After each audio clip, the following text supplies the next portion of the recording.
আসসালামু আলাইকুম। গুচ্ছ ভর্তি পরীক্ষা ২০২৪ এর বিজ্ঞান ইউনিটের ফলাফল প্রকাশ করা হয়েছে। তো তোমাদের মধ্যে অনেকের স্বপ্ন থাকে যশোর বিজ্ঞান ও প্রযুক্তি বিশ্ববিদ্যালয়ে লেখাপড়া করার। তো আজকের ভিডিওতে আমরা দেখব যশোর বিজ্ঞান ও প্রযুক্তিতে পড়তে হলে তোমাদের কত পজিশনে তোমার কোন সাবজেক্টটা পাওয়ার সম্ভাবনা থাকবে, তোমাদের কাট মার্কটা কত হতে পারে। তো শেষ পর্যন্ত ভিডিওটি দেখার অনুরোধ থাকলো। এবং এর আগের ভিডিওতে আমি শাহজালাল বিজ্ঞান ও প্রযুক্তি বিশ্ববিদ্যালয়, জগন্নাথ বিশ্ববিদ্যালয় এবং খুলনা বিশ্ববিদ্যালয় এর কত পজিশনে বা কত নাম্বারে তোমার কোন সাবজেক্টটা আসতে পারে এ নিয়ে ভিডিও তৈরি করেছিলাম। তোমরা চাইলে আমি কমেন্টে ভিডিওর লিঙ্ক দিয়ে রাখবো, তোমরা চাইলে ভিডিওটি দেখে নিতে পারো। আমার চ্যানেলে নতুন হয়ে থাকলে চ্যানেলটি সাবস্ক্রাইব করে রাখতে পারো এবং পরবর্তীতে কোন বিশ্ববিদ্যালয়ের কত পজিশনে বা কত নাম্বারে কোন সাবজেক্ট আসতে পারে এ নিয়ে ভিডিও তৈরি করলে তোমাদের সুবিধা হয় আমাকে জানাতে পারো। তো আর দেরি না করে চলো শুরু করি। প্রথমে আমরা তোমাদের গুচ্ছ ভর্তি পরীক্ষার এবছরের রেজাল্টটা যদি একটু দেখি, তোমাদের এবছর 22 সেশনে হাইয়েস্ট মার্ক ছিল 77.25।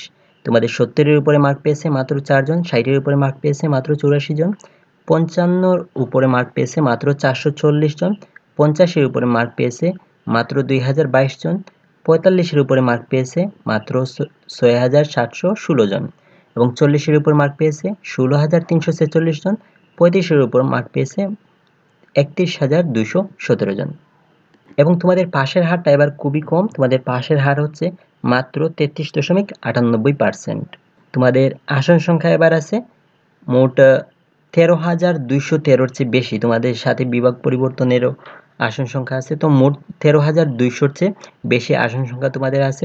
তো এবার তোমাদের যে মার্কটা আছে এই মার্কটা যে কত কম আসছে, তোমাদের কাট মার্কটা অনেক কম আসবে। তোমাদের এই মার্কটা কত কম আসছে তা তোমাদের বিগত বছরে যদি মার্কগুলো দেখো তাহলে বুঝতে পারবা। এখানে দেখো তোমাদের 22 সেশনের রেজাল্টের মার্ক দেওয়া আছে এবং তোমাদের 23-24 সেশন মানে এবার তোমাদের মার্কটা এখানে দেওয়া আছে। তোমরা দেখো বিগত সালে তোমাদের 85+ মার্ক পেয়েছে 5 জন, 80+ মার্ক পেয়েছে 40 জন, 75+ মার্ক পেয়েছে 185 জন, 70+ মার্ক পেয়েছে 561 জন, 65+ মার্ক পেয়েছে 1477 জন, 60+ মার্ক পেয়েছে 3729 জন, 55+ মার্ক পেয়েছে 7910 জন এবং 50+ মার্ক পেয়েছে 14671 জন। এই 2 বছরের যদি মার্কটা তোমরা একটু দেখো তাহলে দেখো প্রতিটা মার্ক তোমাদের এবছরের মার্কগুলো হচ্ছে বিগত সালের চেয়ে 10 মার্ক কম। তোমাদের এদিকে খেয়াল করো, 50+ মার্ক পেয়েছে বিগত সালে 14,671 জন আর এবছর তোমাদের 40+ মার্ক পেয়েছে 16,346 জন। দেখো বিগত সালে তোমাদের 50+ পাওয়া শিক্ষার্থীদের সংখ্যা এবছর 40+ শিক্ষার্থীদের সংখ্যার সমান প্রায়। তো আমরা এখন তোমাদের যশোর বিজ্ঞান ও প্রযুক্তি বিশ্ববিদ্যালয়ের সাবজেক্টগুলো একটু দেখি। তোমাদের এখানে যে সাবজেক্টগুলো দেওয়া আছে, তোমাদের সাবজেক্টের বিগত সালের পজিশন দেওয়া আছে, কাট মার্ক দেওয়া আছে বিগত 2 সালের যতটুকু আমরা সংগ্রহ করতে পেরেছি।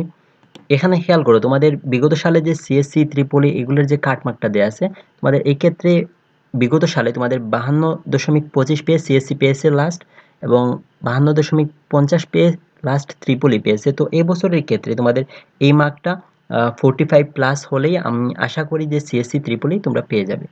তোমাদের যাদের পজিশন খুবই পিছনে আছে, 30,000-এর কাছাকাছি আছে, তোমরা কিন্তু এই হলুদ মার্কিং করা পজিশনগুলো দেখলেই তোমাদের আশাটা আর একটু ভালো হবে। তোমাদের দেখো এখানে last industrial and production engineering last গেছে 26,680 পজিশন পর্যন্ত এবং তোমাদের পেট্রোলিয়াম অ্যান্ড মাইনিং ইঞ্জিনিয়ারিং শেষ পজিশন ছিল তোমাদের 28,687।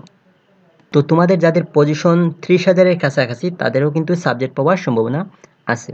যশোর বিজ্ঞান ও প্রযুক্তি বিশ্ববিদ্যালয়ের ফার্মেসিতে বিগত সালে 60+ মানে হাইয়েস্ট সাবজেক্টই ছিল তোমাদের ফার্মেসি। ফার্মেসিতে একটু ভালো মার্ক লাগে। তো ফার্মেসির ক্ষেত্রে এবার আশা করি তোমাদের 50+ বা 48+ মার্ক লাগতে পারে। তোমরা ভিডিওটা পজ করে প্রতিটা সাবজেক্টের পজিশন কাট মার্কগুলো দেখে নিও। আমি আর রিডিং পড়তেছি না, রিডিং পড়লে সময় অনেক নষ্ট হয় কিন্তু এতে কোনো উপকার হয় না। এরপরে দেখো তোমাদের কিছু সাবজেক্ট আছে যেগুলোর কোনো কাট মার্ক আমি সংগ্রহ করতে পারিনি, তোমাদের পজিশনগুলো আমি সংগ্রহ করতে পেরেছি। তো এই ছিল তোমাদের যশোর বিজ্ঞান ও প্রযুক্তি বিশ্ববিদ্যালয়ের এই ইউনিটের যাবতীয় তথ্য। আমার ভিডিওটি ভালো লেগে থাকলে ভিডিওতে লাইক দেওয়া এবং চ্যানেলটি সাবস্ক্রাইব করে রাখতে পারো। অসংখ্য ধন্যবাদ। আল্লাহ হাফিজ।